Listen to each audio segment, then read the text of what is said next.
The ink on the divorce papers was smeared with a single falling tear, but the hand holding the pen didn't shake.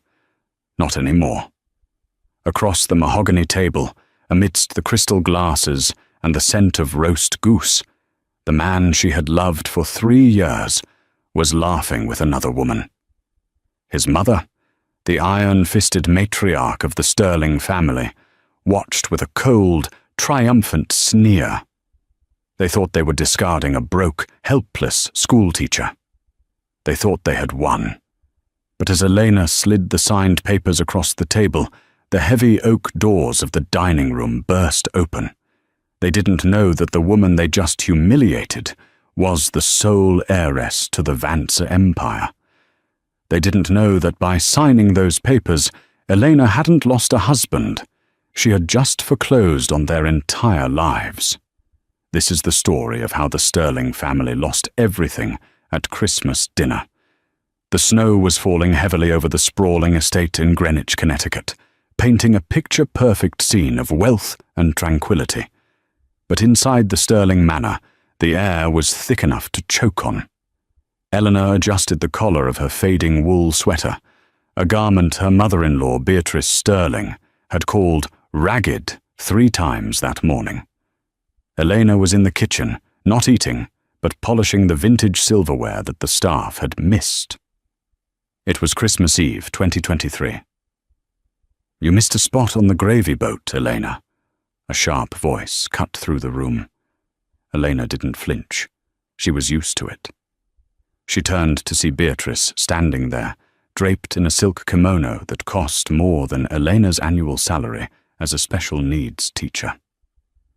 Beatrice was a woman who wore her cruelty like her diamonds, sharp, cold, and on display for everyone to see. "I'm finishing it now, Beatrice," Elena said softly. "It's Mother Sterling to you," Beatrice snapped, sipping her 3rd mimosa of the morning. "And frankly, I don't know why I bother. You'll never truly fit in here, will you? Look at you. No makeup, hair in a bun. You look like the help, not the wife of a Sterling." Elena bit her tongue. For 3 years she had swallowed these insults for the sake of Liam. Liam Sterling, the handsome, charming architect she had met in a coffee shop in Boston. Back then he was sweet. He told her he wanted to build a life with her. But the moment she married him and moved into the family estate to save money while Liam launched his firm, the man she loved had evaporated. In his place was a coward who let his mother run his life. "Where is Liam?" Elena asked, changing the subject. "He went to pick up Sarah from the station," Beatrice said, a wicked glint in her eye. Elena froze. The silver spoon in her hand clattered onto the counter. "Sarah, his ex-girlfriend, the one who works at Goldman Sachs." "The very same." Beatrice smiled, inspecting her manicured nails. "Her family is coming for Christmas dinner tomorrow. Her father is looking to invest in Liam's firm. A real investment, Elena. Not the emotional support you provide. Sarah is staying in the East Wing. Try not to embarrass us when she gets here." Beatrice turned and walked out, leaving Elena standing alone in the cold, expansive kitchen. Elena felt the familiar sting of tears, but she refused to let them fall. She pulled her phone from her pocket. It was an old model. Screen cracked. Another thing Beatrice mocked. She had one unread message from a contact saved simply as Dad. Message: "Are you coming home for Christmas, Elle? The jet is fueled in Teterboro. Just say the word. I miss you." Elena's thumb hovered over the reply. Her father, Arthur Vance, wasn't just a dad. He was the founder of Vance Global, a private equity firm that quietly owned half the supply chain in North America. He was a man who could buy the Sterling family 10 times over and still have change for lunch. When Elena met Liam, she had introduced herself as Elena Vance, a teacher. She wanted to be loved for herself, not her trust fund. She wanted to avoid the fortune hunters who had plagued her dating life in her early 20s. Arthur had warned her. They will love the money, Elle, not the girl. She had defied him. She married Liam without a prenup because she had nothing in her bank account to protect. Or so Liam thought. Her billions were locked in a blind trust, untouched. She typed back, "I can't, Dad. I have to try one last time. If this Christmas doesn't work, I'm done. Love you." She put the phone away just as the front door slammed open. High-pitched laughter echoed from the foyer. Elena walked out to the hallway and saw them. Liam was shaking the snow off his coat, his face flushed with excitement. Hanging on his arm, looking like a model out of a Vogue catalogue, was Sarah. She was wearing a white cashmere coat and thigh-high suede boots. "Elena," Liam said, his smile faltering slightly when he saw his wife. "I didn't know you were downstairs." "I was polishing the silver," Elena said flatly. Sarah stepped forward, looking Elena up and down with a pitying smile. "Oh, you poor thing. Liam, you didn't tell me you had her working on Christmas Eve? That's so rustic." "She insists on helping," Liam lied smoothly, leaning down to kiss Sarah on the cheek, a lingering, intimate kiss that lasted a second too long for a friend. "Mother says it gives her purpose." Elena felt her heart crack a little more. "Hello, Sarah." "Hi, sweetie," Sarah said, handing her coat to the butler, but treating Elena like she was part of the staff. "Could you be a dear and take my bags up to the East Wing? The Louis Vuitton trunk is a bit heavy." Elena looked at Liam, waiting for him to defend her. Waiting for him to say, "That's my wife, not a porter." Liam just checked his Rolex. "Yeah, Elle, could you? I need to show Sarah the blueprints in the study. Beatrice is waiting for us." He turned his back on her. He didn't even say hello. He didn't ask how she was. He just walked away with the woman his mother wanted him to marry. Elena stood there for a long moment. The butler, a kind older man named Henry, who had suspected for a long time that Elena was more than she seemed, stepped forward. "I'll take the bags, Mrs. Sterling," Henry whispered. "No, Henry," Elena said, her voice trembling but her eyes hardening into steel. "I'll take them. I want to see exactly where they are putting her." As Elena hauled the heavy designer luggage up the grand staircase, she made a decision. She wasn't just going to leave. Leaving was too easy. She was going to burn their little world to the ground. The dinner on Christmas Eve was a small affair, according to Beatrice, which meant only 20 guests, mostly local socialites and business partners of the Sterling family. The dining room was lit by candlelight, casting long shadows against the velvet wallpaper. Elena was seated at the far end of the table, near the kitchen door, the children's seat, usually reserved for late arrivals. Liam, however, was seated at the center, right next to Sarah. Beatrice tapped her glass with a spoon. The room went silent. "I would like to propose a toast," Beatrice announced, standing up. She looked regal in emerald green, but her eyes were predatory. "To family, to tradition, and to the future of Sterling architecture. As many of you know, my son Liam has been working tirelessly on the Kensington project." Applause rippled through the room. "And," Beatrice continued, her voice raising an octave, "we are delighted to announce that thanks to the generous partnership of Sarah's father, Mr. Dyram, the project is officially fully funded." Liam beamed, raising his glass to Sarah. "I couldn't have done it without Sarah's belief in me," he said. Elena sat silently, clutching her water glass. The Kensington project. Liam had told her the bank rejected the loan last week. He hadn't told her he went to Sarah's father. "Wait, there's more," Sarah giggled, standing up and placing a hand on Liam's shoulder. "Liam and I have been talking, and we realized that success requires alignment in business and in life.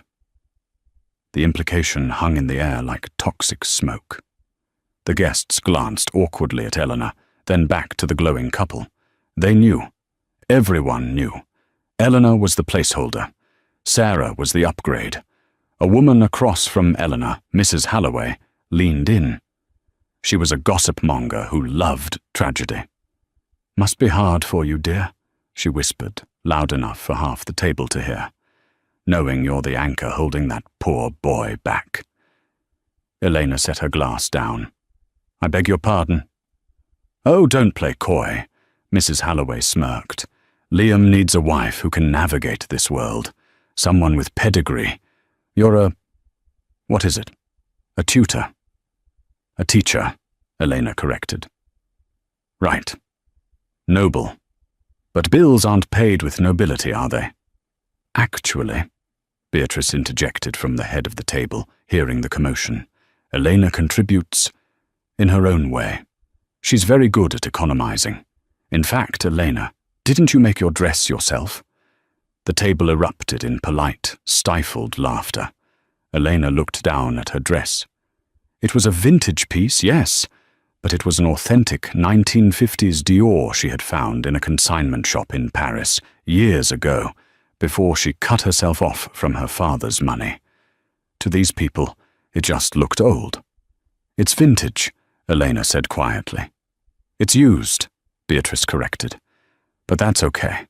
We don't all come from money. Liam, darling, tell them about the retreat." Liam cleared his throat, avoiding Elena's eyes. "Right. For the new year, Sarah and I will be heading to Aspen to oversee the lodge design, just the two of us. Strictly business, of course." Elena felt the air leave her lungs.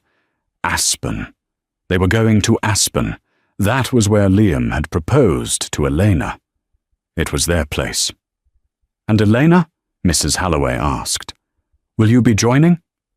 Liam looked at his plate. "No. Elena will be staying here to manage the estate while Mother is in Florida. Someone needs to watch the house." That was the breaking point. They weren't just cheating. They were demoting her to a house-sitter in her own marital home. Elena stood up. Her chair scraped loudly against the floor. "I'm feeling unwell," Elena said, her voice steady despite the hurricane inside her. "Sit down, Elena," Liam hissed. "Don't make a scene." "Let her go, Liam." Beatrice waved a hand dismissively. "She's clearly overwhelmed by the caliber of the company. Go rest, dear, and take the back stairs. We don't want you running into the caterers." Elena turned and walked out. She didn't cry. She didn't run. She walked with the grace of a queen heading to the gallows. She went straight to the library study, the one room she was forbidden to enter because it contained sensitive business documents. She didn't care anymore. She needed to know how deep the betrayal went. She opened Liam's briefcase, which was sitting on the desk. She flipped through the Kensington project files. Boring. Boring. And then, a manila envelope at the back. It wasn't a business contract. It was a draft. Petition for dissolution of marriage. They had already drawn up the divorce papers. She scanned the document. It was brutal. Beatrice's lawyers had drafted it. They were offering her a settlement of $5,000 and a used Honda Civic, citing irreconcilable differences and financial incompatibility. They planned to serve her on January 2nd, right after she had watched the house for them. Elena stared at the paper. $5,000. She laughed. It was a dark, dry sound. $5,000 was what she used to spend on a handbag before she met Liam. She took a photo of the document.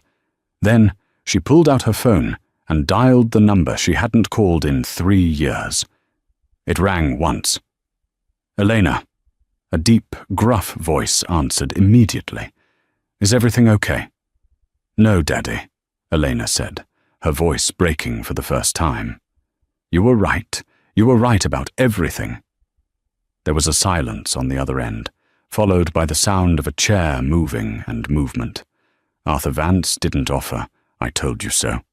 He went straight to war mode. "Where are you?" "I'm at the Sterling estate. They handed me divorce papers behind my back. They're humiliating me, Dad. They treat me like a beggar." "Stay there," Arthur said, his voice dropping to a terrifyingly calm register. "Do not leave. You survive tonight. Tomorrow is Christmas. I'm bringing the jet. And Elena?" "Yes." "Call the family lawyer. The real one. Tell him to bring the acquisition team." "The acquisition team? Dad, what are you going to do?" "I'm not just coming for dinner, sweetheart," Arthur Vance growled. "I'm buying the whole damn table." Elena hung up. She looked at the divorce papers in the briefcase. She reached into the drawer, found a pen, and pulled the papers out. She wasn't going to wait for January 2nd. If they wanted a divorce, she would give it to them. But she would do it on her terms. She walked back to her room, opened her closet, and pushed aside the teacher clothes. In the very back, inside a garment bag she had kept hidden for emergencies, was a dress. It wasn't simple. It wasn't modest. It was a custom-made, blood-red Givenchy gown. She laid it on the bed. Tomorrow, the mouse would die, and the lioness would wake up. Christmas morning dawned with a deceptive brightness. The sun reflected off the fresh snow, blindingly white, mirroring the artificial perfection of the Sterling household. Elena didn't sleep. She had spent the night packing. Not her clothes, she was leaving those rags behind. She packed her documents, her passport, and the small velvet box containing the only thing of value she had brought into this marriage, a simple locket with a picture of her late mother. At 8 a.m. the chimes rang for breakfast. Elena descended the stairs. She wasn't wearing the red dress yet. That was for the finale. Instead, she wore a sharp black turtleneck and tailored trousers she had bought years ago in Milan. It was severe, elegant, and entirely unlike the frumpy cardigans Liam was used to. In the living room, the scene was nauseatingly domestic. A massive spruce tree touched the vaulted ceiling, buried under a mountain of gold and silver-wrapped gifts. Beatrice sat in her high-backed velvet chair. Sarah was perched on the arm of the sofa next to Liam, and Liam looked hungover. "Oh, look who decided to join the living," Beatrice sneered as Elena entered. "We thought you might sleep through the gift exchange, though I suppose you didn't have much to contribute to the pile, did you?" Elena walked to a single armchair in the corner, sitting with a posture so straight it looked painful. "I'm here, Beatrice." "Well, let's get on with it," Liam grumbled, rubbing his temples. "Sarah, you open yours first." Sarah squealed with delight as Liam handed her a small box from Tiffany's. She opened it to reveal a diamond tennis bracelet. "Oh, Liam, it's stunning." She threw her arms around his neck. "Thank you, darling." Elena watched, her face a mask of ice. That bracelet cost at least $15,000.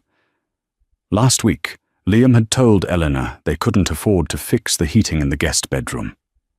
"And for you, Mother," Liam said, handing Beatrice a heavy box. It was a rare first edition of a classic novel Beatrice pretended to like. She beamed. Then the room went quiet. There was one box left under the tree, a small, haphazardly wrapped package. "For Elena," Beatrice said, her voice dripping with fake sweetness. "Go on, dear. Open it." Liam and I picked it out together. Liam looked away, studying the pattern on the rug. He knew what was in the box. Elena stood up and took the package. It felt light. She tore the paper. Inside was a box for a slim-fast 30-day weight loss kit and a gift certificate for a local employment agency. The silence in the room was deafening. Sarah covered her mouth to hide a giggle. Beatrice watched Elena with the intensity of a hawk, waiting for the tears, waiting for the humiliation. "We thought it would help you get back on your feet," Beatrice said innocently. "You know, since you'll need to find a more suitable career soon, and perhaps look a bit sharper for interviews." Elena looked at the diet pills. She looked at the job agency voucher. 3 years of marriage. 3 years of cleaning their house, cooking their meals, nursing Beatrice when she had the flu, supporting Liam when his first firm went bankrupt. And this was her severance package. Elena didn't cry. She didn't scream. She smiled. It was a cold, terrifying smile that didn't reach her eyes. "Thank you, Beatrice," Elena said softly. "This is very enlightening. It's exactly what I needed to make my decision." "Decision?" Liam asked, looking up nervously. "What decision?" "You'll find out at dinner," Elena said.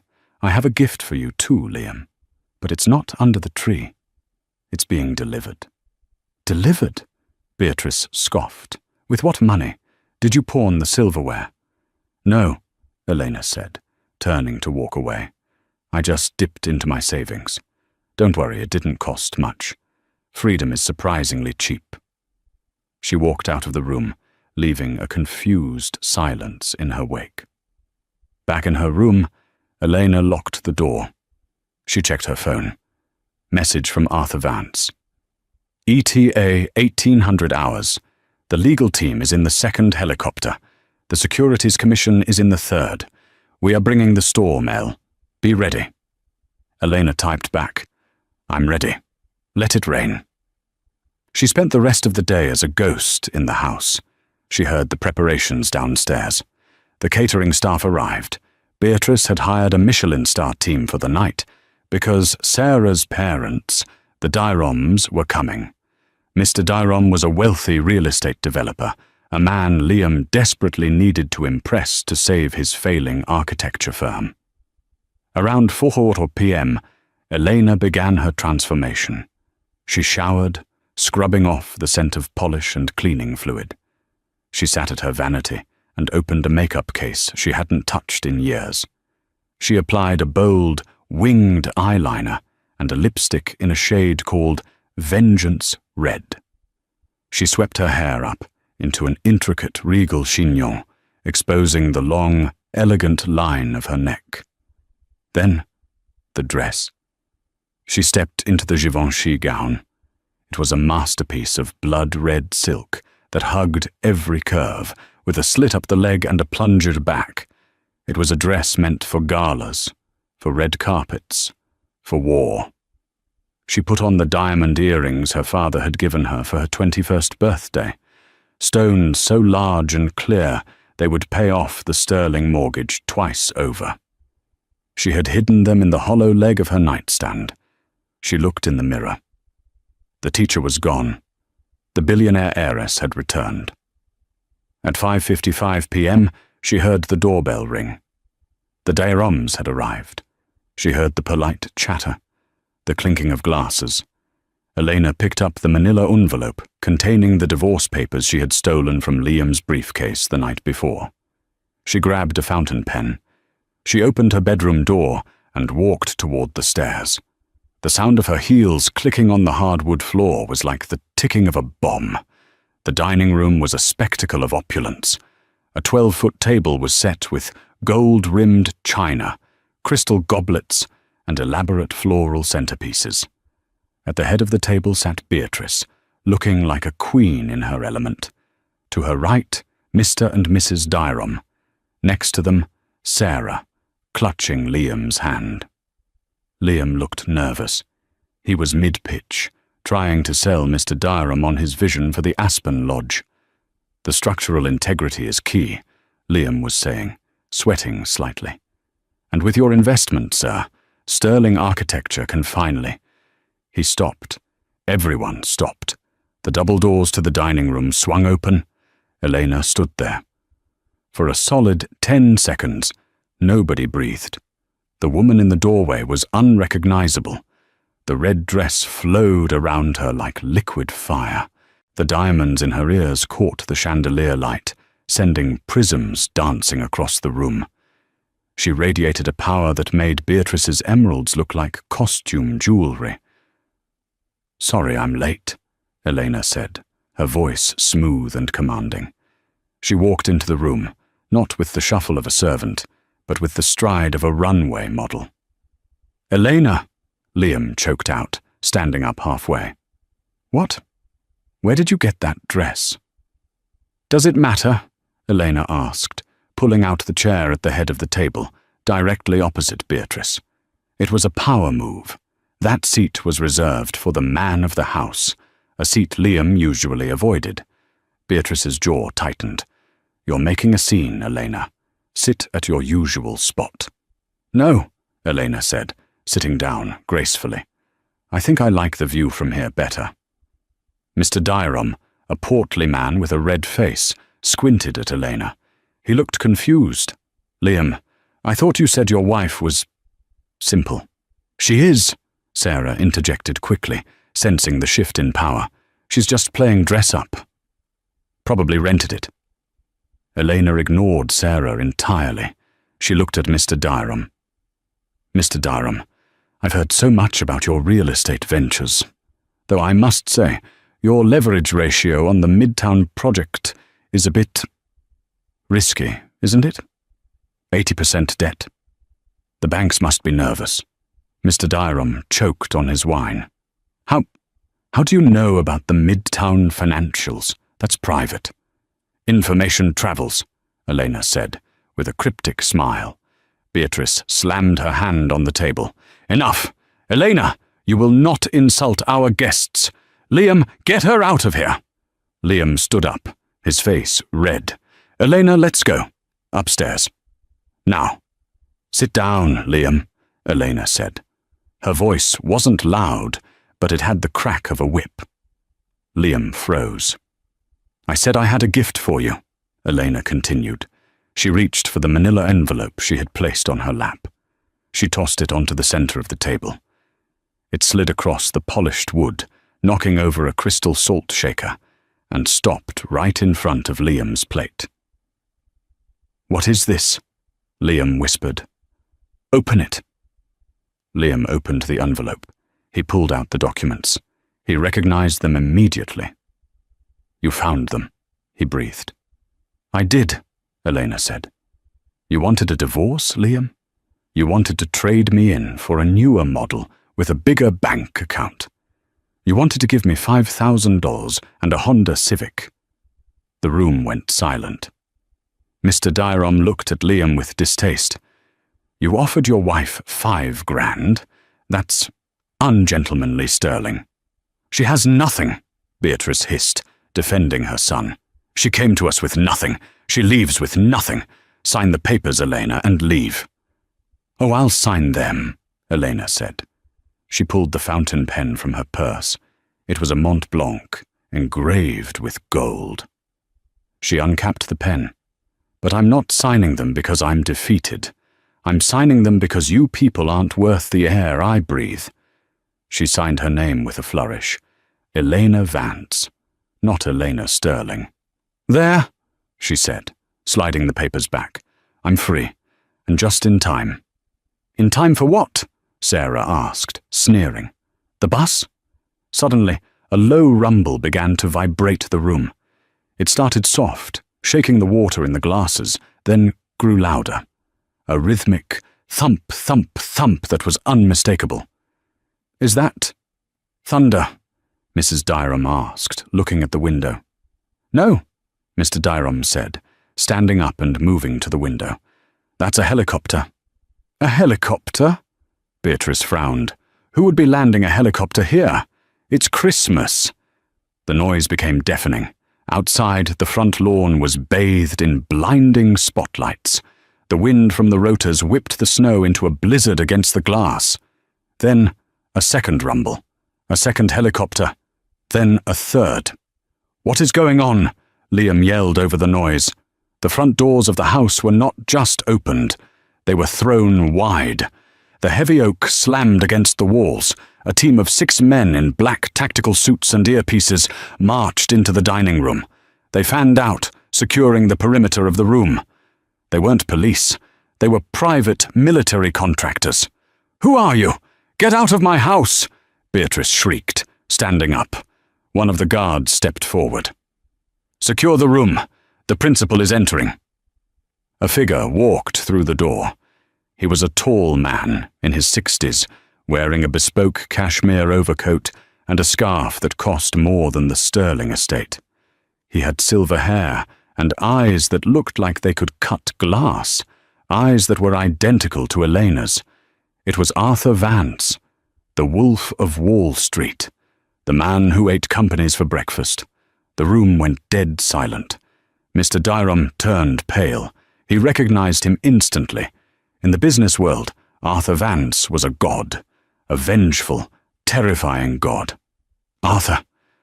"Vance," Mr. Dyram whispered, his voice trembling. Arthur ignored him. He ignored Beatrice. He ignored Liam. He walked straight to Elena, who was still sitting at the head of the table. He reached out a hand. "Hello, Daddy," Elena said, taking his hand and standing up. "Hello, Elle," Arthur said, his voice surprisingly gentle. He kissed her on the forehead. Then he turned to face the room.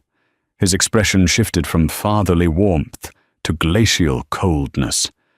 "So," Arthur said, looking at Liam, who was shaking in his shoes. "You're the little boy who thought my daughter was worth 5,000.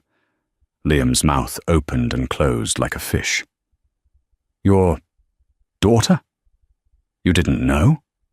Arthur laughed, a harsh, barking sound.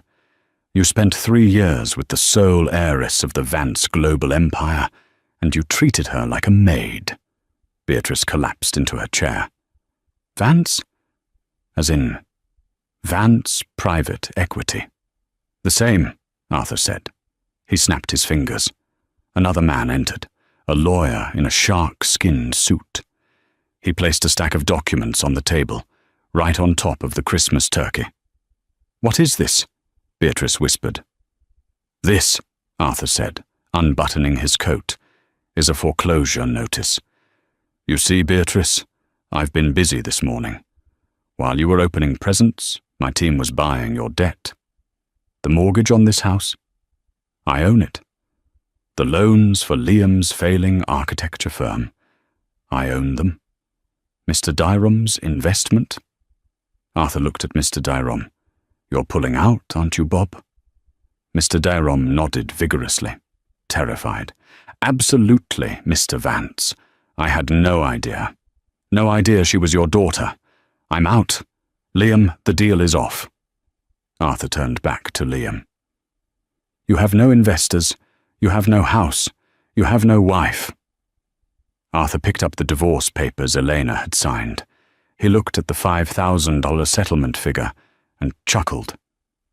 "You wanted a financial split?" Arthur asked. "We accept. Elena takes what is hers.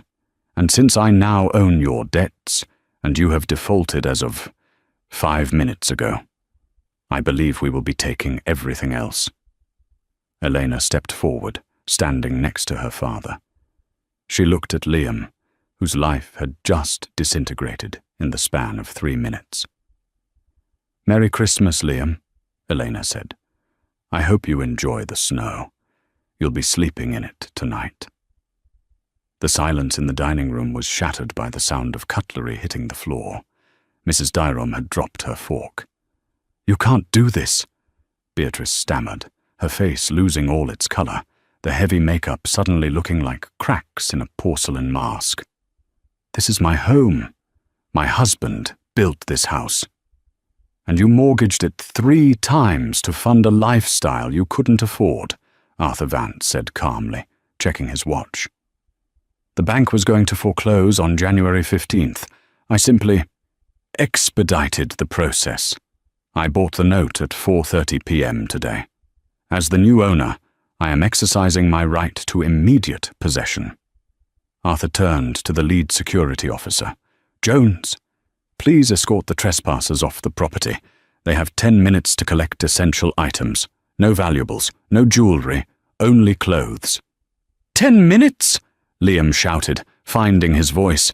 This is insane. It's Christmas night. It's 10 degrees below zero out there.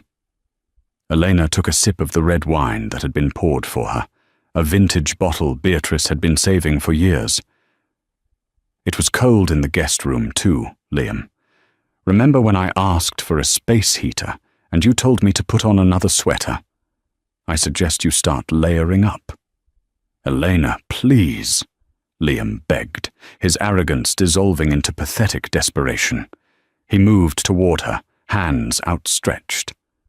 We can talk about this. I didn't know. If I had known who you were— That's exactly the problem, Liam, Elena said, her eyes flashing with cold fire. You needed to know my bank balance to treat me like a human being. That's why we're here. Sarah, who had been watching the scene unfold with horror, suddenly grabbed her purse. She stood up, smoothing her skirt. Well, Sarah said, her voice high and tight. This seems like a family matter.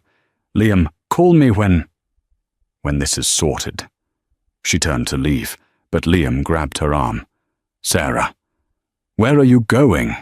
You're supposed to stay with me. We're partners. Sarah ripped her arm away, looking at him with pure disgust. Partners? Liam, you're destitute. My father isn't going to invest in a bankrupt architect living on the street. It's over. She looked at Mr. Darum. Daddy, let's go. Sit down, Arthur Vance commanded. Sarah and Mr. Darum froze. Nobody leaves until my team clears you, Arthur said. Jones, check their bags. I want to make sure no sterling assets are walking out the door. The humiliation was absolute. The security team dumped Sarah's Louis Vuitton bag onto the table. Lipsticks, phone, and a small silver snuff box belonging to the Sterling estate rolled out. Thief! Beatrice gasped. I was just borrowing it, Sarah shrieked. Get them out, Elena said, waving her hand wearily. I'm tired of looking at them. The next 10 minutes were a blur of chaotic misery. The security team marched Beatrice, Liam, and the guests into the foyer. Beatrice tried to run upstairs to her jewelry safe, but a guard blocked her path. Essentials only, ma'am, the guard said. He handed her a heavy wool coat from the closet. Put this on. My diamonds, Beatrice wailed. My mother's pearls. Belong to the estate, Arthur called out from the dining room, where he was calmly slicing a piece of turkey. Which belongs to me. Which, by extension, belongs to Elena. Liam stood by the door, holding a pair of boots. He looked back at Elena, who had followed them into the hallway. She stood on the grand staircase, looking down at them, a reversal of the position she had occupied for 3 years. Elena, Liam whispered, where are we supposed to go? Elena reached into her pocket. She pulled out the gift certificate Beatrice had given her that morning, the one for the employment agency. She fluttered it down the stairs. It landed at Liam's feet. There, Elena said. That should help you get back on your feet. I hear they have openings for construction labor. It's good, honest work, Liam. Beatrice let out a sob of rage. You witch! You planned this! You entrapped us! I just signed the papers you gave me, Elena said. Goodbye, Beatrice. Or should I say, Mrs. Sterling. The heavy oak doors were opened. The wind howled into the warm foyer, bringing a swirl of snow. The security guards gently but firmly pushed them out. Beatrice stumbled in her heels. Liam tried to steady her. Sarah and her parents ran for their car, the engine roaring as they peeled out of the driveway, leaving the Sterlings behind. Liam and Beatrice stood on the driveway of the mansion they used to own. The snow was already soaking through their thin indoor shoes. The massive doors slammed shut. The lock clicked. Inside, Elena walked to the window and watched them. She saw Liam banging on the door for a moment, then giving up. She saw them walking down the long, frozen driveway toward the main road, two dark figures disappearing into the white void. "Are you okay?" Arthur asked, coming up behind her and placing a hand on her shoulder. Elena touched the glass. "I thought I would feel guilty," she whispered. "I thought I would feel sad." "And?" "I feel," she took a deep breath, "lighter than I have in my entire life." Arthur smiled. "Good. Because the real work starts tomorrow. They won't take this lying down. People like Beatrice never do. They're like cornered rats. They'll bite." "Let them bite," Elena said, turning away from the window. "I have teeth now, too." 3 weeks later. The Golden Glades Motel was anything but golden. It was a roadside establishment on the outskirts of New Jersey, the kind of place where the neon sign buzzed incessantly and the sheets smelled of stale cigarette smoke. Room 104 was cramped. Clothes were piled on the cheap laminate chairs. Takeout containers littered the small table. Beatrice Sterling sat on the edge of the bed, staring at the TV. A local news station was playing.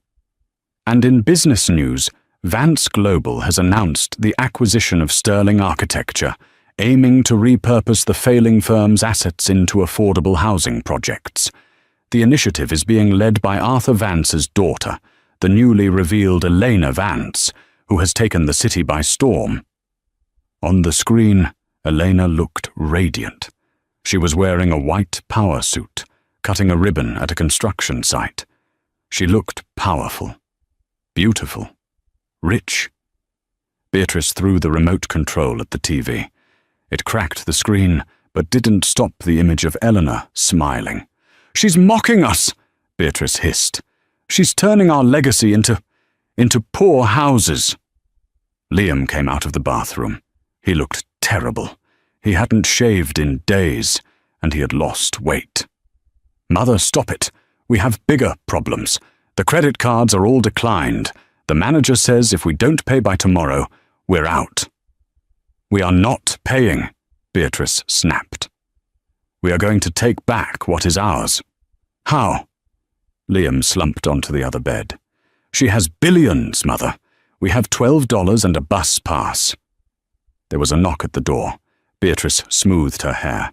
"Get that. It's the lawyer." "We can't afford a lawyer," Liam groaned. "This one is working on contingency," Beatrice said with a dark smile. Liam opened the door. A short, sweating man in an ill-fitting brown suit walked in. He carried a briefcase that looked like it had been chewed by a dog.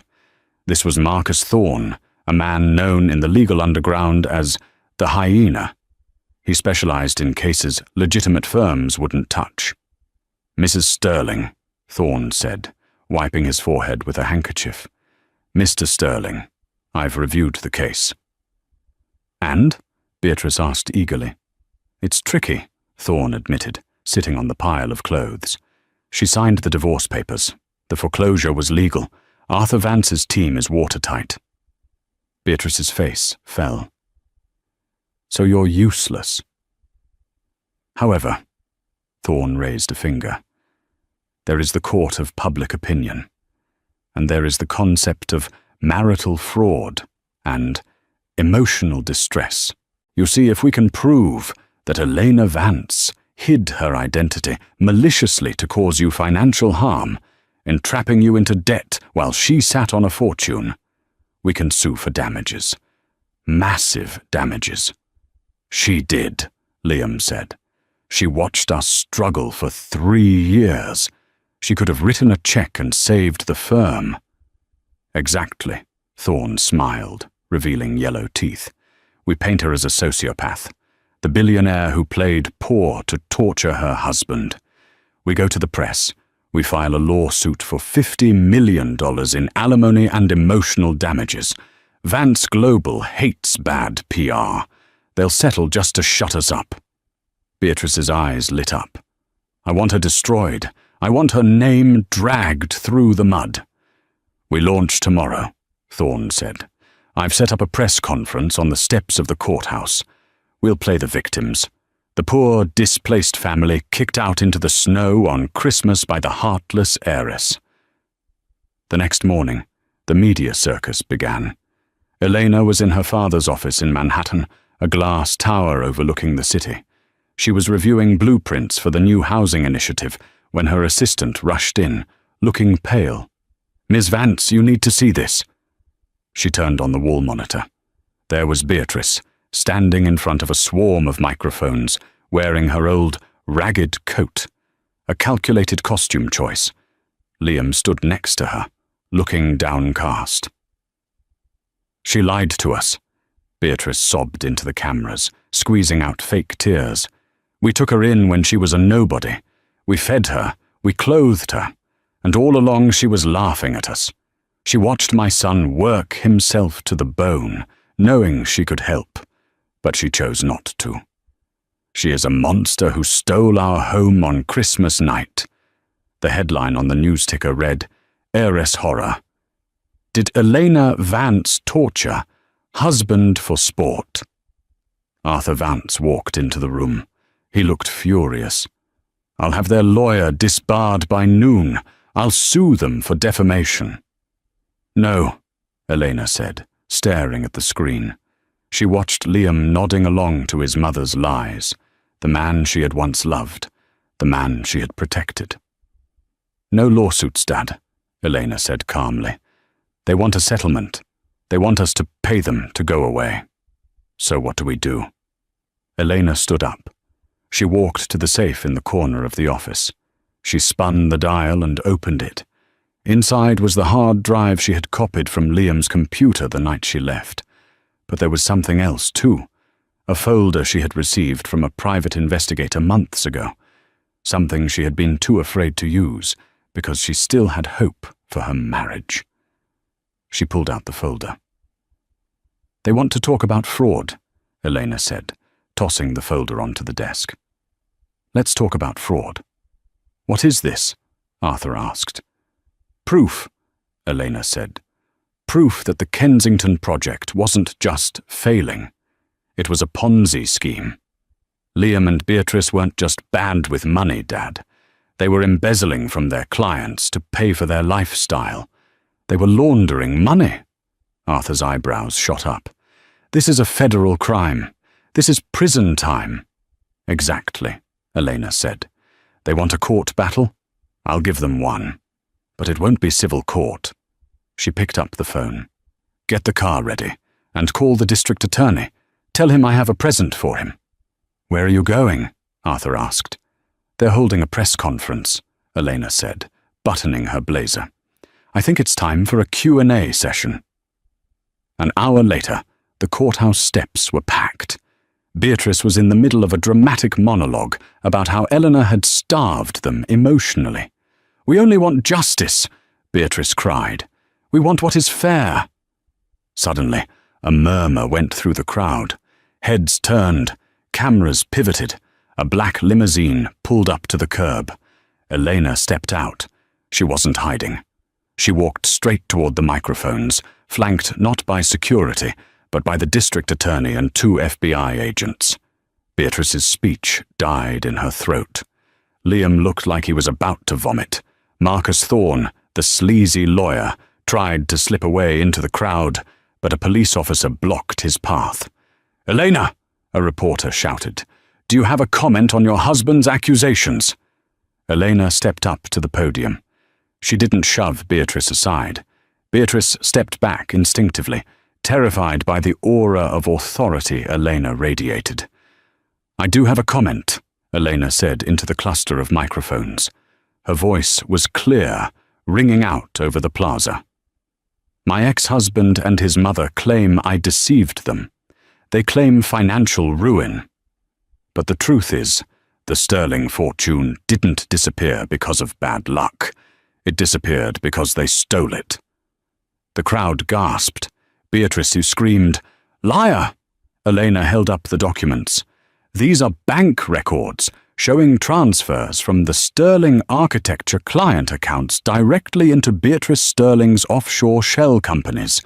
This is evidence of wire fraud, embezzlement, and grand larceny totaling $4 million. She turned to the FBI agents. Officers, I believe these are the people you're looking for. The flashbulbs erupted like a thunderstorm. The agents moved in. Liam Sterling, Beatrice Sterling, the lead agent announced, pulling out handcuffs. You are under arrest. The trial of the century did not last long. With the evidence Elena had provided, stacks of falsified invoices, offshore account records, and witness testimony from former employees the Sterlings had fired, the defense crumbled. 6 months after that fateful Christmas eviction, Elena sat in the front row of the Federal District Court. She wore a simple navy dress, her hair loose. She didn't need the red dress or the diamonds today. Today, she just needed the truth. On the defense bench, Beatrice Sterling looked like a ghost. Her hair was grey and unkempt, the dye having grown out months ago. She wore an orange jumpsuit that clashed horribly with her pale, trembling skin. Liam sat next to her, head in his hands, unable to even look at the judge. Beatrice Sterling, Judge Reynolds boomed, his voice echoing in the silent courtroom. For the crimes of wire fraud, grand larceny, and conspiracy to commit money laundering, this court finds you guilty. Beatrice let out a low moan, clutching Liam's arm. And you, Liam Sterling, the judge continued, for your complicity and active participation in these schemes to defraud your investors, you are also found guilty. The gavel came down with a sound like a gunshot. Beatrice Sterling is sentenced to 12 years in federal prison. Liam Sterling is sentenced to 8 years. You will be remanded into custody immediately. Beatrice screamed. It was a raw, primal sound of a woman who realized her life was over. No, you can't. I'm a Sterling. I have standing. You are a felon, Ms. Sterling, the bailiff said, pulling her hands behind her back to cuff her. As they were dragged toward the side door, leading to the holding cells, Liam stopped. He locked eyes with Elena. There was no arrogance left, no sneer, just a terrified boy who had let his mother destroy him. Elena, he choked out.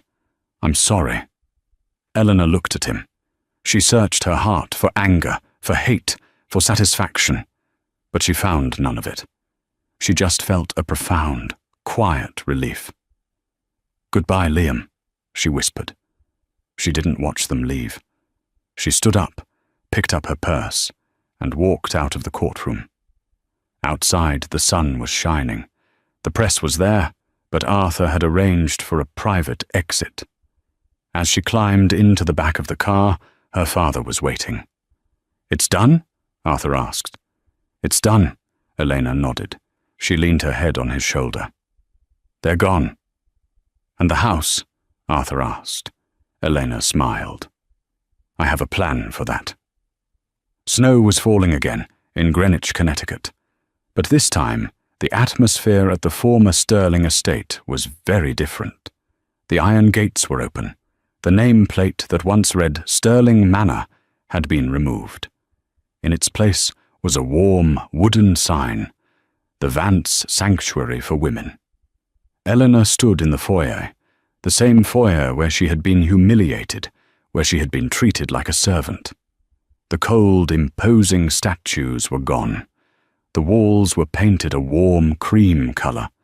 The house was filled with the sound of laughter, of children playing, of life.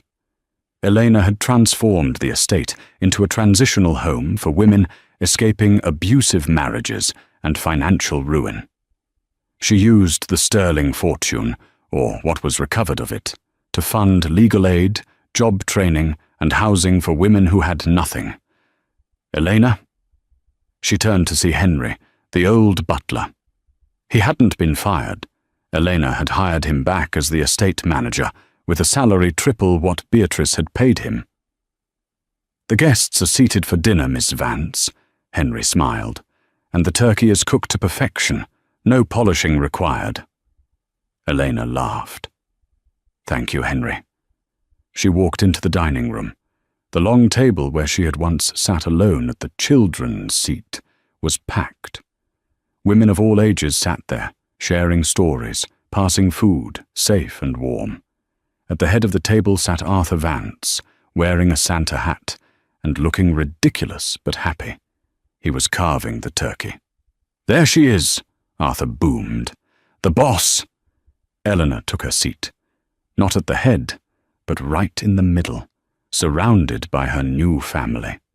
She looked around the room. She thought about the girl she used to be, the timid teacher who polished silver to earn a scrap of affection. That girl was gone. In her place was a woman who had walked through the fire and built a lighthouse in the ashes. Her phone buzzed. It was a news alert. Update: Sarah Dyram files for bankruptcy after father's real estate empire collapses due to investigation linked to Sterling scandal. Elena swiped the notification away without reading the rest. She didn't care. That was a different life. She raised her glass. "To Christmas," Elena said, her voice strong and clear. "And to knowing your worth." "To Christmas," the room cheered.